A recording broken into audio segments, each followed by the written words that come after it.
Hello everyone, कैसे हैं आप सब। Welcome to my channel Steno Tubers. और आशा करती हूँ आपकी तैयारी अच्छी चल रही होगी।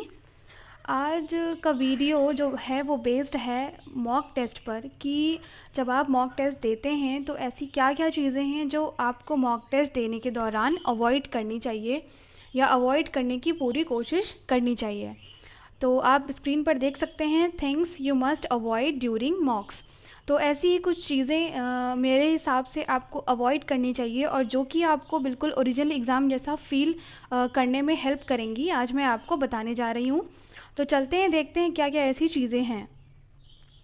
सबसे पहले तो मैं आपको अपनी एडवाइस देना चाहूँगी कि डू नॉट पॉज और stop the test in between. किसी किसी मॉक टेस्ट या टेस्ट सीरीज़ में ऑप्शन रहता है कि आप उसे पॉज कर सकते हैं या स्टॉप कर सकते हैं बीच में। बट अगर मेरी एडवाइस आप माने तो ऐसा मत करिए। वही टाइम आप चूज़ करिए मॉक देने का जब आप एकदम फ्री हों, जब आपको किसी भी तरह का कोई भी काम ना करना हो। ठीक है, तो आप उस टाइम अगर मॉक देंगे तो आपको उसमें बीच में पॉज क्या रुकने की कोई ज़रूरत नहीं होगी।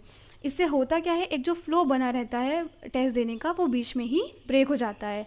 तो आपको कोशिश ये करनी है कि आपको जो टेस्ट है वो आपको बीच में पॉज या स्टॉप नहीं करना है। ओके, मैं क्लियर। जो दूसरी चीज़ है, मैं आपको ये बताना चाहूँगी कि इफ़ पॉसिबल यूज़ लैपटॉप और computer instead of using mobile phones. देखिए, आप ओरिजिनल एग्ज़ाम में जो एग्ज़ाम देने वाले हैं वो आप ऑनलाइन देने वाले हैं। ओके, ऑनलाइन एग्ज़ाम आप देंगे, वहाँ पे कंप्यूटर्स होते हैं।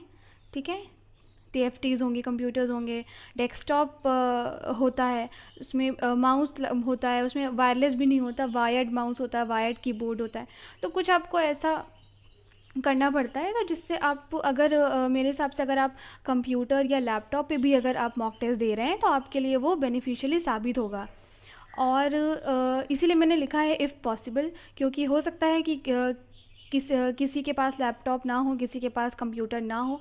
बट अगर पॉसिबल है तो आप अपने फ्रेंड का या रिश्तेदार का या कैफ़े में जाके टेस्ट दीजिए। अगर नहीं पॉसिबल है तो एटलीस्ट हफ्ते में 1-2 बार ज़रूर दीजिए। मोबाइल फ़ोन्स को हो सके तो अवॉइड करिए, क्योंकि जो पैसेजेस होते हैं मेनली जो आप क्लोज पैसेज या कॉम्प्रिहेंशन अटेम्प्ट करते हैं, तो वो होता क्या है मोबाइल फ़ोन्स में उसकी लेंथ बहुत ज़्यादा होती है। तो वो मोबाइल फ़ोन्स में आपको ऊपर नीचे करते करते वो आपको थोड़ा सा हेक्टिक लगने लगता है और इस वजह से आपके आंसर्स भी गलत हो जाते हैं। तो अगर मेरी एडवाइस आप मानना चाहेंगे तो प्लीज़ लैपटॉप और कंप्यूटर ही प्रीफर करिए instead of using mobile phones. Okay, next चलते हैं, देखते हैं क्या चीज़ होती है। Do not get up for eating drinking water other works, instead keep a water bottle with you. अब देखिए, आप एग्ज़ाम या मॉक टेस्ट देने बैठ गए हैं एक बार, तो उसके बाद आप प्लीज़ बीच में कुछ खाने के लिए, आपको भूख लग गई, या पानी पीने के लिए, या अदर वर्क्स लाइक कुछ भी हो सकता है आपकी डेली रूटीन वर्क्स में जो शामिल हैं, उन सब के लिए आप प्लीज़ बीच में मत उठिए। क्यों? क्योंकि आप जब 2 घंटे का एग्ज़ाम दे रहे होंगे वहाँ पे, तो आपको ना वहाँ पे कुछ खाने को मिलना है, ना ही पानी पीने को तब मिल सकता है जब आप अपने पास वाटर बॉटल आपकी हो। ठीक है, एंड अब तो मुझे लगता है कि वाटर बॉटल भी अलाउ नहीं करते हैं, क्योंकि लास्ट टाइम मुझे याद है मेरी वाटर बॉटल ले ली गई थी, तो वहाँ वो आपको पानी अवेलेबल कराते हैं। बट मेरी मानिए तो आप ऐसा 2 घंटे में खुद को तैयार करिए कि आपको ना ही कुछ खाने की हैबिट हो, ना बीच में पानी पीने की हैबिट हो, ना अदर वर्क्स की। तो इंस्टेड अगर आप इतना ही आपको प्यास लगती है तो आप एक वाटर बॉटल अपने साथ आप रख सकते हैं उस 2 घंटे के दौरान। ठीक है, नेक्स्ट देखते हैं। Do not spend too much time on one question. कई बारी मॉक में होता क्या है, हम ये सोचते हैं कि हम तो मॉक्स ही दे रहे हैं, कौन सा ओरिजिनल एग्ज़ाम दे रहे हैं, जब ओरिजिनल देंगे तो देख लेंगे। बट ऐसा जो एटीट्यूड होता है ये बहुत रॉन्ग होता है, ये आपको बिल्कुल भी हेल्प नहीं करने वाला। जब आप मॉक को अपने सीरियसली लेंगे, जब आप उसको एकदम ओरिजिनल एग्ज़ाम की तरह देखेंगे, तभी आप अपना पूरा टाइम मैनेजमेंट अच्छे से कर पाएंगे।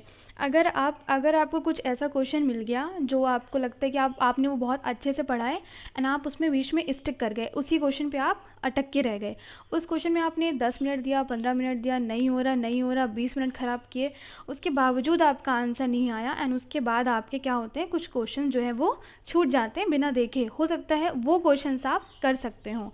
तो ये गलती प्लीज़ मत करिएगा जब आप मॉक टेस्ट दे रहे हो, टेस्ट सीरीज़ दे रहे हो, चाहे ऑफलाइन चाहे वो ऑनलाइन। तो आपको करना यही है कि आपको हर क्वेश्चन को बराबर इम्पोर्टेंस देनी है, क्योंकि हर क्वेश्चन सेम मार्क्स का है। ऐसा नहीं है कि रीजनिंग का एक क्वेश्चन 5 नंबर का है और इंग्लिश का एक क्वेश्चन 2 नंबर का है। नहीं, ऐसा नहीं है। चाहे रीजनिंग हो, चाहे जीएस हो, चाहे इंग्लिश हो, आपके सारे क्वेश्चन सेम रखते हैं वेटेज, तो आपको सेम इम्पॉर्टेंस देनी पड़ेगी। ऑल राइट, तो चलते हैं नेक्स्ट देखते हैं। Avoid disturbance, do not take any call और मैसेजेस। अगर आपको उस बीच में कोई कॉल भी आ रही है, प्रीफर ये करिए कि आप अपना मोबाइल फ़्लाइट मोड पे डाल के ही टेस्ट देना शुरू करें। बट ये आई थिंक इम्पॉसिबल है अगर आप उससे ही इंटरनेट कनेक्ट कर रहे हैं। तो प्रेफर करें कि कॉल और मैसेजेस ना ही आप अटेंड करें तो बेहतर होगा। तो डिस्टर्बेंस बीच में अवॉइड करिए, या जैसे कि कोई आ गया बाई चांस बीच में रूम में, तो आप उसकी तरफ पलटने की बजाय सिर्फ अपने मॉक पे फोकस करिए। ठीक है, वो भी आपकी हेल्प ही करेगा एक तरीके से। कैसे, मैं बताती हूँ। जैसे आप वहाँ पे एग्ज़ाम दे रहे होते हैं एग्ज़ाम सेंटर पे, तो आपका ये कंप्यूटर है, ओके, आप यहाँ पे चेयर डाल के आप बैठे हुए हैं, ठीक है, और बगल में आपके सारे स्टूडेंट बैठे हुए हैं, यहाँ पे आपका डिवीज़न है ऐसे ऐसे करके, ठीक है। तो होता क्या है, जो वहाँ पे इन्विजिलेटर रहते हैं, जो आपको सारे इंस्ट्रक्शन देते हैं और ये देते वो देते हैं, तो उनकी आदत होती है, उनकी एक आदत बहुत बुरी होती है जो मुझे बहुत स्पेशली बुरी लगती है। वो क्या करते हैं कि वो पूरे रूम में टहला करते हैं, ठीक है, इधर से उधर। कभी कभी ऐसा होता है कि वो आपके पीछे आके खड़े हो जाएंगे, ठीक है, वो आपके पीछे आके खड़े हो जाएंगे और आपको देखा करेंगे कि आप स्क्रीन पर कर क्या रहे हैं। और किसी किसी स्टूडेंट के साथ ये प्रॉब्लम होती है कि जब जब देखिए, ये ह्यूमन नेचर भी है कि जो जो काम आप कर रहे हैं, भले ही वो अच्छी तरीके से कर रहे हो, जब आप पे कोई नज़र रखने लगता है तो आप थोड़ा सा ओवर रिएक्ट करने लगते हैं, क्योंकि ह्यूमन नेचर है, आपको कोई नोटिस कर रहा है। तो हो सकता है उस बीच आप सही क्वेश्चन कर रहे हो, बट नोटिस होने की वजह से आप वो गलत कर दें। तो इस वजह से भी अगर उस वक्त आपके रूम में या आपके स्टडी रूम में उस वक्त कोई एंटर कर रहा है, आ रहा है, जा रहा है, तो जाने आने दीजिए। इससे होगा क्या कि आपको हेल्प मिलेगी, थोड़ी सी हैबिट डेवलप होगी कि आपके पीछे आगे भी कोई जा रहा है या कुछ बोल रहा है, तो आपको उससे फ़र्क नहीं पड़ना चाहिए, सिर्फ़ और सिर्फ मॉक पे आपको कंसंट्रेट रहना चाहिए, ठीक है। तो एग्ज़ाम हॉल में यही कुछ दिक्कतें होती हैं, बट आपको इससे उलझना नहीं, क्योंकि वो बीच बीच में, अब आपको वो बीच में लेके कभी कभी साइन कराने भी आते हैं, अटेंडेंस लेने आएंगे। This all are just distractions, you know. आप जब वहाँ पे होते हैं तो आपको सिर्फ अपना एग्ज़ाम पेपर दिखता है और सिर्फ आपके मार्क्स दिखते हैं, नथिंग एल्स, सिर्फ आपका टाइम दिखता है। मेरे लिए तो अगर एक पेन भी नहीं, मेरे हिसाब से अगर देखा जाए, तो अगर आप एक पेन लेके जाते हैं और वो पेन भी आपको वो खैर वहीं पे दिया जाता है, अगर वो नीचे भी गिर जाता है तो उसको उठाने में भी आप अपना टाइम ना वेस्ट करिए। तो टाइम कुछ ऐसी चीज़ है जो उस दौरान 2 घंटे बहुत ही तेज़ी से गुजरते हैं, तो आपको इस तरह भी अपनी चीज़ें मैनेज करनी पड़ेंगी, ओके। नेक्स्ट है, do not play songs while taking mocks, it will become your habit by then.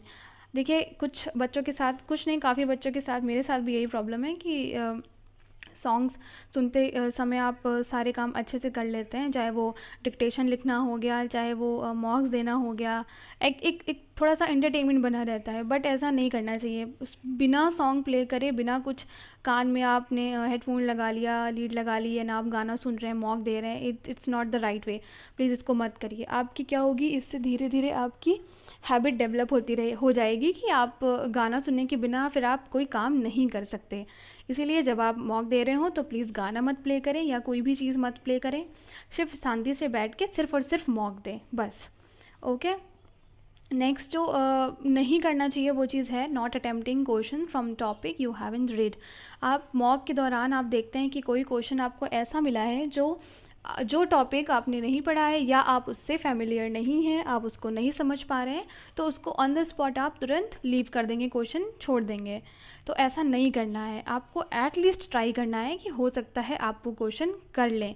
ये आपकी क्या कराएगा एक तरह से, इसलिए मैंने कहा कि मॉक देना बहुत ज़रूरी है। ये आपकी एक तरह से प्रैक्टिस कराता है कि बाई चांस एग्ज़ाम में आपको अगर कोई भी क्वेश्चन ऐसा मिला जिसका आपको आइडिया नहीं है, हो सकता है आप थोड़ा सा दिमाग लगाकर, कॉमन सेंस यूज़ कर लॉजिक लगाकर उसको सही कर लें, ऑल दो वो टॉपिक आपने ना पढ़ा हो, ऐसा भी हो सकता है। तो कोशिश करिए कि जो क्वेश्चन जिस टॉपिक से आपने नहीं पढ़ा है उसके भी क्वेश्चन आप सॉल्व करें। मॉक, देखिए मॉक होता क्या है, मॉक इसीलिए दिया जाता है कि आपको अपनी प्रैक्टिस का अंदाज़ा हो कि एग्ज़ाम में आपका माइंड किस तरीके से, किस पैटर्न पे और किस किस तरह से काम करने वाला है, कैसा आप वहाँ पे रिएक्ट करेंगे जब आप ऐसे क्वेश्चंस देखेंगे जो आपने टॉपिक नहीं पढ़ा होगा। तो मॉक यही है, यही मॉक है जो हमारी प्रैक्टिस करा रहे हैं, इसीलिए इन्हें सीरियसली लेना बहुत ज़रूरी है। ओके, नेक्स्ट देखते हैं, if possible take mocks during day time.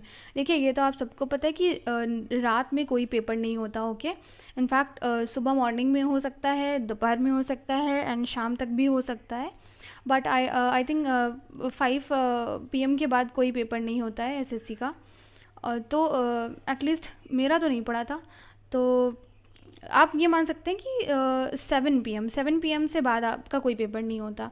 तो आप ये कोशिश कर सकते हैं कि आप डे टाइम में ही मॉक्स दें, ताकि आपकी बॉडी वो हैबिचुअल रहे डे टाइम में पढ़ने की, क्वेश्चन सॉल्व करने की। और पढ़ सकते हैं आप बेशक, कोई भी चीज़ आप टॉपिक उठा के पढ़ सकते हैं, रात भर पढ़ सकते हैं, नो प्रॉब्लम। बट कोशिश ये करिए कि मॉक्स जो आप दें वो डे टाइम में दें, क्योंकि डे टाइम में होता क्या है कि थोड़ी सी नाइट के मुकाबले थोड़ी सी हलचल, थोड़ा सा आवाज़, शोर थोड़ा सा ज़्यादा रहता है। ठीक है, तो इस वजह से आपको डे टाइम में अपनी चीज़ों को अपने को हैबिचुअल बनाने का मौका मिलेगा, आपकी हैबिट्स डेवलप होंगी, उसी तरीके से आपकी बॉडी एडजस्ट कर लेगी। ओके, इन्वायरमेंट के साथ। तो ये थी मेरी कुछ टिप्स, जो चीज़ें आपको मॉक्स के दौरान नहीं करनी चाहिए। और अगर आपको लगता है कि आप इनमें से एक भी चीज़ कर रहे हैं मॉक टेस्ट देने के दौरान, तो प्लीज़ उसे आज ही किनारे रख दीजिए, और उसके बिना भी आप मॉक दे सकते हैं, बिल्कुल दे सकते हैं। कोई भी डाउट अपने मन में मत रखिए कि आप मॉक्स को इस तरह से नहीं कर रहे हैं या उस तरह से नहीं कर रहे हैं, उसने तो वो वाला मॉक दिया है और मैंने ये वाला नहीं दिया, मैंने ग्रेड अप का दे दिया है, उसने टेक्स्ट बुक का नहीं दिया। तो ये सब अपने मन में मत लाइए, अभी बहुत टाइम है, अभी 1.5 महीना है, 2 महीना है। तो आप जिस हिसाब से भी अपनी तैयारी आप कर रहे हैं, कोशिश करिए कि आप इसीलिए मैंने कहा कि लगभग जो फ्री मॉक्स एटलीस्ट अवेलेबल हैं सारे ग्रेडअप जैसी साइट्स पे, अड्डा पे, टेक्स्ट बुक पे, या SSC ट्यूब, जो भी फ्री मॉक अवेलेबल है, एटलीस्ट फ्री मॉक्स तो आप दे ही सकते हैं। तो इससे आपको तरह तरह के पैटर्न्स का आइडिया हो जाएगा, तरह तरह के क्वेश्चंस का आइडिया हो जाएगा। तो इसलिए मैंने कहा था, तो ये चिंता मत करिए कि आपने ये वाला मॉक नहीं दिया। अगर आपकी तैयारी अच्छी है, आप बिल्कुल कॉन्फिडेंट है, तो आपका एग्ज़ाम भी अच्छा होने वाला है और आप अच्छा स्कोर करने वाले हैं। Okay, now thanks for watching Steno Tubers. Subscribe to Steno Tubers for more videos. और अगर आप SSC स्टेनो की तैयारी कर रहे हैं, तो आप मेरे साथ तैयारी कर सकते हैं मेरे गाइडेंस में। इस चैनल को मैंने इसीलिए स्टार्ट किया था कि मैं आप सबकी हेल्प कर सकूं। थैंक्स फॉर वाचिंग, और आपका बहुत बहुत बहुत थैंक यू कि आप सब इतना सपोर्ट करते हैं, इतना प्यार देते हैं। और आगे भी मैं वीडियोस पोस्ट करती रहूँगी। सब्सक्राइब करिए, शेयर करिए और पढ़ते रहिए। Bye bye.